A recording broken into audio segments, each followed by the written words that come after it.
Hi guys, welcome back to the channel. ಮೊದಲನೇದಾಗಿ ನಮಗೆ July 18ನೇ ತಾರೀಕು ಮೆಡಿಸನ್ ಸ್ಕ್ವೇರ್ ಗಾರ್ಡನ್ ನಲ್ಲಿ ಸ್ಯಾಟರ್ಡೆ ನೈಟ್ ಮೈನ್ ಇವೆಂಟ್ ನೋಡೋದಕ್ಕೆ ಸಿಗ್ತಾ ಇದೆ. ನಿಮ್ಮೆಲ್ಲರಿಗೂ ಕೂಡ ಗೊತ್ತೇ ಇರಬಹುದು. ಅಂಡ್ ಈಗ ಆ ಒಂದು ಇವೆಂಟ್ ಗೆ ಡಬ್ಲ್ಯೂ ಅವರು 2 ಮ್ಯಾಚ್ ನ ಅಫಿಷಿಯಲ್ ಆಗಿ ಕನ್ಫರ್ಮ್ ಮಾಡಿದ್ದಾರೆ.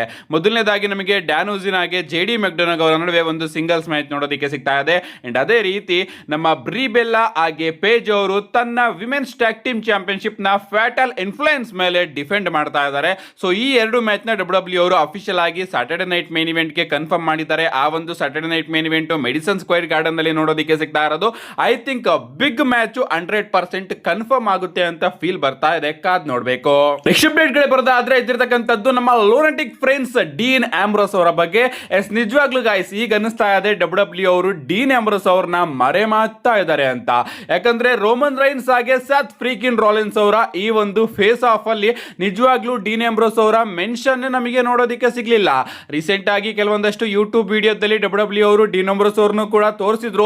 ಅದನ್ನ ನೋಡಿ ನಾವು ಅನ್ಕೊಂಡಿದ್ವಿ ಓಕೆ ಡೀನ್ ಆಂಬ್ರೋಸ್ ಅವರು ಮೆನ್ಷನ್ ಆಗ್ತಾ ಇದ್ರಲ್ಲ, ಸಿಕ್ಕಾಪಟ್ಟೆ ಖುಷಿ ಆಗ್ತಾ ಇದೆ ಅಂತ ಭಾವಿಸ್ತಿದ್ವಿ.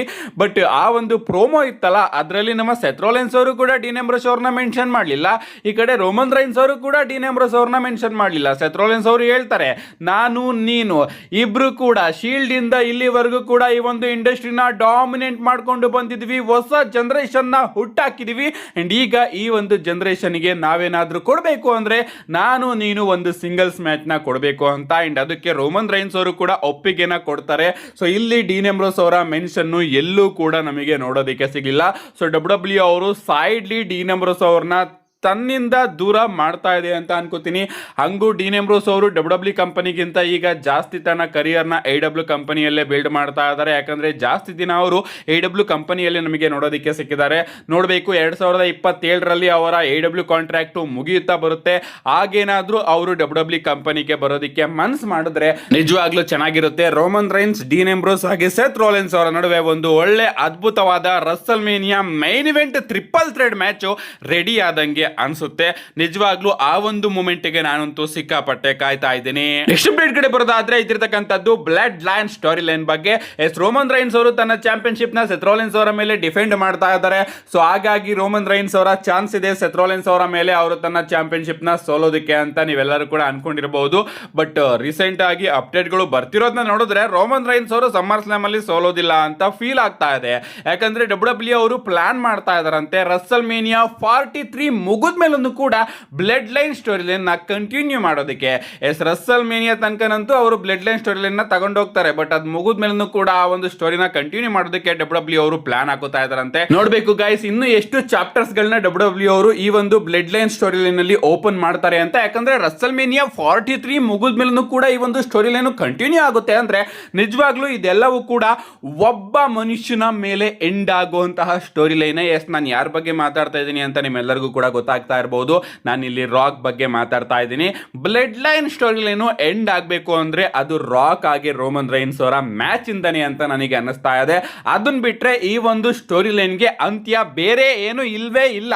ಸೊ ರಾಕ್ ಆಗಿ ರೋಮನ್ ರೈನ್ಸ್ ಅವರ ಮ್ಯಾಚ್ ಯಾವಾಗ ಆಗುತ್ತೋ ಆಗ ಈ ಒಂದು blood line story line end ಆಗುತ್ತೆ ಅಂತ ನನಗೆ ಅನ್ನಿಸ್ತಾ ಇದೆ. ಬಟ್ ಈ ಒಂದು ಮ್ಯಾಚ್ ಆಗುತ್ತಾ ಅನ್ನೋದು ಒಂದು ದೊಡ್ಡ ಡೌಟ್ ಆಗಿದೆ. ನಮ್ಮ ನೆಕ್ಸ್ಟ್ ಅಂಡ್ ಫೈನಲ್ ಅಪ್ಡೇಟ್ ಕಡೆ ಬರೋದಾದ್ರೆ ಇದ್ದಿರ್ತಕ್ಕಂಥದ್ದು ಒಬಾಫೆಮಿ ಹಾಗೆ ರೋಮನ್ ರೈನ್ಸ್ ಅವರ ಬಗ್ಗೆ. ನಿಮ್ಮೆಲ್ಲರಿಗೂ ಕೂಡ ಗೊತ್ತೇ ಇರಬಹುದು ಒಬಾಫೆಮಿ ಅವರು ಕಿಂಗ್ ಆಫ್ ದ ರಿಂಗ್ ನ ವಿನ್ ಆಗ್ತಾರೆ. ಅಂಡ್ ಅವರು ರೋಮನ್ ರೈನ್ಸ್ ಅವ್ರನ್ನ ಚೂಸ್ ಮಾಡಬೇಕಾಗಿರುತ್ತೆ. ಬಟ್ ಅವರು ತನ್ನ ಚಾಂಪಿಯನ್ಶಿಪ್ ಆಪರ್ಚುನಿಟಿಗಿಂತ ಜಾಸ್ತಿ ಬ್ರಾಕ್ ಲೆಸ್ನರ್ ಅವ್ರನ್ನ ಚೂಸ್ ಮಾಡ್ತಾರೆ. ಸೊ ಯಾಕಪ್ಪ ಡಬ್ಲ್ಯೂ ಅವರು ಈ ಒಂದು ಸ್ಟೋರಿ ಲೈನ್ ನ ತಗೊಂಡು ಬಂದ್ರು ಅಂತ ನೀವೇನಾದ್ರೂ ಕೇಳಿದ್ರೆ ಡಬ್ಲ್ಯೂ ಅವರು ರೋಮನ್ ರೈನ್ಸ್ ಹಾಗೆ ಒಬಾಫೆಮಿ ಅವರ ಮ್ಯಾಚ್ ನ ಒಂದು ಗ್ರೇಟೆಸ್ಟ್ ಸ್ಟೇಜಿಗೋಸ್ಕರ ಕಾಪಾಡ್ಕೋತಾ ಇದಾರಂತೆ.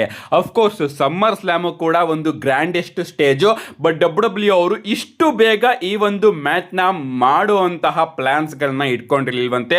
ಸೊ ಅದಕ್ಕೋಸ್ಕರ ಒಂದು ಪರ್ಫೆಕ್ಟ್ ಟೈಮು ಹಾಗೆ ಗ್ರೇಟೆಸ್ಟ್ ಸ್ಟೇಜ್ಗೋಸ್ಕರ ಡಬ್ಲ್ಯೂ ಅವರು ವೆಯ್ಟ್ ಮಾಡ್ತಾ ಇದಾರಂತೆ. ನನ್ನ ಪ್ರಕಾರ ರಸಲ್ಮೇನಿಯಾ 43 ಏನಾದ್ರೂ ರಾಕ್ ಅವರು ಬರಲಿಲ್ಲ ಅಂದ್ರೆ ಅಥವಾ ಬಂದು ಅವರು ಕೋಡಿ ರೋಡ್ಸ್ ಅವರ ಜೊತೆ ಏನಾದ್ರೂ ಲಿಂಕ್ ಆದ್ರೆ ಆದ್ರೆ ಈ ಕಡೆ ರಸಲ್ ಮೇನಿಯಾ 43 ಅಲ್ಲಿ ಬೇರೆ ಯಾವ ಮ್ಯಾಚ್ ಕೂಡ ರೋಮನ್ ರೈನ್ಸ್ ಅವ್ರಿಗೋಸ್ಕರ ಇರೋದಿಲ್ಲ.